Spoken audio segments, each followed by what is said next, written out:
Mirë se po takohemi edhe sot në kronikën javore të librit në Mirëmëngjesi Kosovë, të dashur lexues, të nderuar shikues, të cilët jeni tani përpara ekranit të televizionit publik të Kosovës. Sigurisht prisni edhe sot 5 tituj, 2 nga botimet shqip, 2 nga botimet e huaja dhe 1 gjithmonë nga botimet për fëmijë.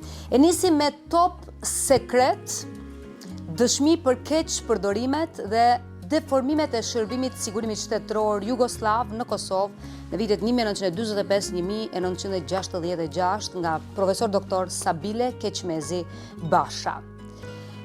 Botimet e Institutit të Historisë janë këto, sigurisht ju e njihni pak a shumë autoren, e cila është dëshmuar tashmë në publicistikën shqiptare me një sër veprash që nxjerr gjithmonë dritë. Kur isha fëmijë, thot ajo, shpesh dëgjoja shprehjen koha e Rankovicit. Besoj që edhe ju mund ta keni hasur qoftë në fëmijëri, qoftë edhe gjatë rritës suaj këtë kohën e Rankovicit. Për dikë edhe mund të ketë qenë një periudhë e volitshme, por për shumicën e shqiptarëve, tamam, të Kosovës edhe më gjerë, koha e Rankovicit ka qenë një kohë trazimesh. Fillimisht kjo frazë për mua thjesht ishte një tingull bosh, një enigmë që nuk arrija të deshifroja, megjithatë vitet kalonin dhe duke parë reagimet e babait tim sa herë që e shqiptonte këtë shprehje, fillova të ndjeja një hije frike dhe një peshë padukshme që i shoqëronte fjalët e tij. Më në fund kuptova se pas saj fshihet diçka e errët dhe e zymt, një periudhë plot ankth dhe pasiguri për popullin tim. Për ta vërtetuar këtë, autorja ka nxjerrë këtë libër, sigurisht që ka disa kapituj, faktografi, fotografi, dokumente zyrtare të periudhës për cilën po flasim, gjithmonë 1945-1966. Doja që ju ta lexonit me kujdes dhe të kuptonit për bëmat e Aleksandar Rankovici dhe të aparatit shtetëror jugoslav kundër shqiptarëve që mbeten ndër faqet më të errta të historisë, veçanërisht pas luftës së dytë botërore. Menjëherë pas përfundimit të luftës dhe okupimit të Kosovës nga Jugosllavia, një seri masash të ashpra u ndërmorën kundër popullsisë shqiptare, duke rrezikuar madje edhe ekzistencën e tyre si komb. Një nga këto masa ishte kolonizimi i dytë i Kosovës, një përpjekje për të ndryshuar përbërjen demografike të rajonit në favor të popullsisë serbe dhe malazeze. Në të njëjtën kohë shqiptarët u ballavaquan me një presion të fortë për t'u deklaruar si turq, ndaj shumë prej tyre u shpërngulën në Turqi. Një plagë gjithsesi e madhe e popullit ton, kjo shpërngulja e shqiptarëve në Turqi, në një valë emigrimi të dhunshëm, duke u bërë kështu në fakt viktimat politikave të asimilimit dhe të shpërnguljes, dhe jo më kot një numër i madh shqiptarëve janë asimiluar atje, paçka disa edhe përmes dokumentarëve që ka përcjellë Radio Televizioni i Kosovës, por jo vetëm. Kemi arritur t'i gjejmë, kemi në përvende të ndryshme në Turqi. Periudha e errët e historisë Rankovicit mbetet një dëshmi e ashpërësisë së një regjimi që përpiqej të shkatronte çdo zot lirisë dhe krenarisë kombëtare. Është ky Rankovic, si figura kryesore e kësaj politike, që mbetet simboli i dhunës sistematike dhe represionit, ndërsa shqiptarët, edhe pse të shtypur e dhunuar, mbijetuan me qëndresë dhe forcë shpirtërore.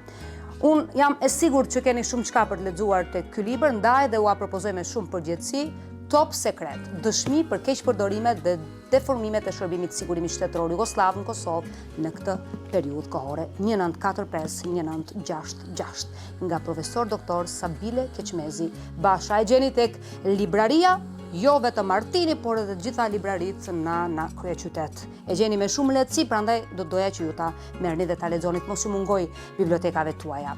Ecje mbi plojë është një tjetër libër që e përcjellim sot nga Ramadan Bunjaku Dani. Kjo është kopertina. Më kishte humbur nana. Më kishte humbur ajo që më donte më shumti. Ajo që më kishte krijuar jetën, që më kishte dhënë qumshtin, dashurinë dhe sytë e saj.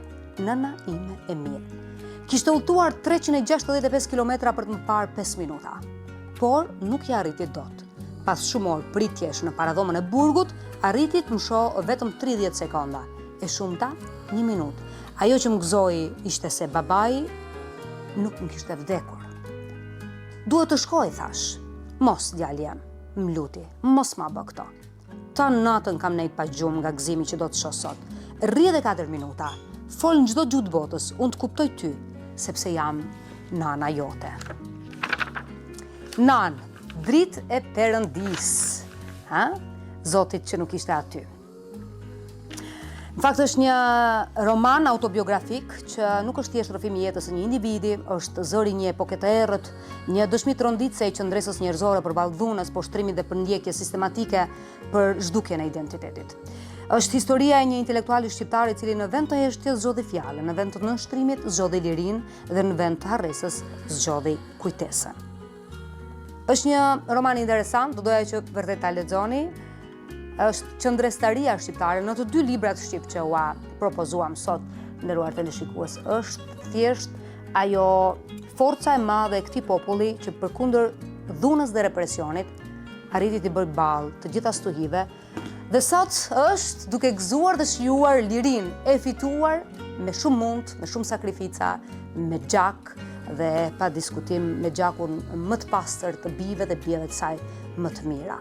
Vrasja në famulli, Agatha Christie. Botimet dituria janë ato që e sjellin. Çfarë kopertine? Një telefoni, kishim e thonë në popullor që i këtyni hershit. Një telefoni kohëve të shkuara. Nuk e di ma ekzistojnë këta telefon, Visan. Ti e ke? Shumë bukur. Ruaje për kujtim, është një koleksion fantastik që mund ta kesh me këto gjërat e vjetra të bukura, sepse asnjëherë nuk u del, si më thonë, moda, ha? Mbretëresha e njohur e librit policor. Kur Agatha Christie fillon diçka siç bën këtu, është e vështirë të tejkalohet. Talenti i saj është thjesht genial dhe ne ua përcjellim sot Vrasja në famulli, që është libri i parë policor i saj, me protagoniste hetuesen e mençur zonjushën Marple, që vë në provë të gjitha aftësitë e talentet e saj të vëzhgimit dhe të analizës. Gjithashtu, në Shën Marimed, një fshat i qetë në fushat angleze, jeta rrjedh monotone, nuk ndodh asgjëre, ose të paktën ashtu mendojnë gjithë, përveç kësaj zonjushe Marple, e cila është e bindur se e keqja mund të fshihet kudo. Dhe, me të vërtet, si për të vërtetuar teorinë e gruas moshuar, të këndshme dhe paksa çuditshme, pikërisht në famullinë përballë shtëpisë së saj, në stil viktorian, kryhet një krim i egër. Krimi i papritur trondi gjithë fshatin, aq më tepër që viktima është koloneli Protero, fodull dhe prepotent, ka qenë njeri shumë i njohur edhe pse ju rryer deri nga edhe më të afërmit e vet. Hetimet e policisë lokale nuk zbulojnë asgjë, por zonjusha Marple, me mendjen e brisk dhe intuitën e lindur, fal aftësisë për të vërë veshin fjalëve në fshat dhe për të hyrë thellë në shpirtrat e njerëzve, do të jetë në gjendje të zbulojë fajtorin tek i cili askujt nuk i shkon ndërmend të dyshojë. Hajde, le ta zbulojmë brenda kësaj jave, gjatë kësaj jave, teksa e kemi lexuar Agatha Christie dhe Vrasjen në famulli, se kush që ka vras, si për çfarë ndodh krejt krimi i egër brenda në famulli, një rrëfim shumë interesant. Që gratë nuk din të lexojnë hartat, por din të lexojnë veprat shumë bukur. Po pse burrat nuk dëgjojnë? Është një pyetje $200 milion dhe gratë nuk din të lexojnë hartat. Kush tha që nuk din të lexojnë gratë hartat? Është shumë e lehtë sot përmes navigacionëve të ndryshëm të orientohemi, busullave të ndryshme të orientohemi. Kush e tha këta? Si t'i vreni dallimet me mendimet e burrave dhe të grave gjithashtu? Është Barbara Ellen Pease që vjen me këtë libër të vjollës. Ndonse burrat dhe gratë janë të barabartë, qofshin, truri i secilit ka mënyra të ndryshme në mënyrën se si proceson gjërat. Jo më mirë apo më keq, thjesht i proceson ndryshe. Autorët bestseller, Ellen dhe Barbara Pease, kanë shëtitur botën duke mbledhur të dhëna dramatike të ulëmtimeve të reja mbi trurin, duke investiguar biologjinë evolutive, duke analizuar të gjeturat e psikologëve e duke studiuar ndryshimet sociale mes burrave dhe grave.